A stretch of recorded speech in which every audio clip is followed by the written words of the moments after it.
Լվերին տեղավորում են տարայի մեջ և կափարիչը փակում։ Այդպես թողնում են 3 օր։ Երբ կափարիչը բացում են, լվերը տարայից դուրս չեն թռչում։ Իրականում լվերը այլևս երբեք կափարիչի մակարդակից ավելի բարձր չեն փորձի թռչել։ Իրենց վարքագիծը կմնա այսպիսին մինչև իրենց կյանքի վերջ։ Եվ երբ այս լվերը բազմանան, իրենց սենունդները բնազդաբար հետևելու են իրենց օրինակին։ Ահա թե ինչպես է աշխատում սերնդից սերունդ փոխանցվող տրավմաները։ Եվ սա միայն լվերի հոգեբանությունը չէ, սա այն վիճակն է, երբ օրգանիզմը բազմիցս ենթարկվում է բացասական ազդակների, որոնցից չի կարող խուսափել, և դադարեցնում է իրավիճակը փոխելու փորձերը,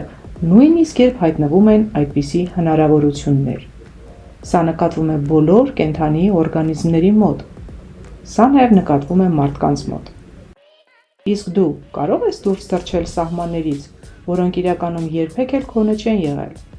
Արի բացահայտենք միասին, թե ինչ է իրականում հնարավոր հենց քեզ համար, երբ մաքրում ենք հոգեբանական, գենետիկ ու սերնդային ծրագրերը։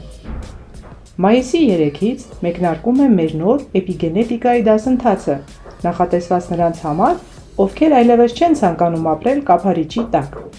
Միացիր մեզ, եթե պատրաստ ես փոխել քո պատմությունը ոչ միայն քո, այլև քո սերունդների համար։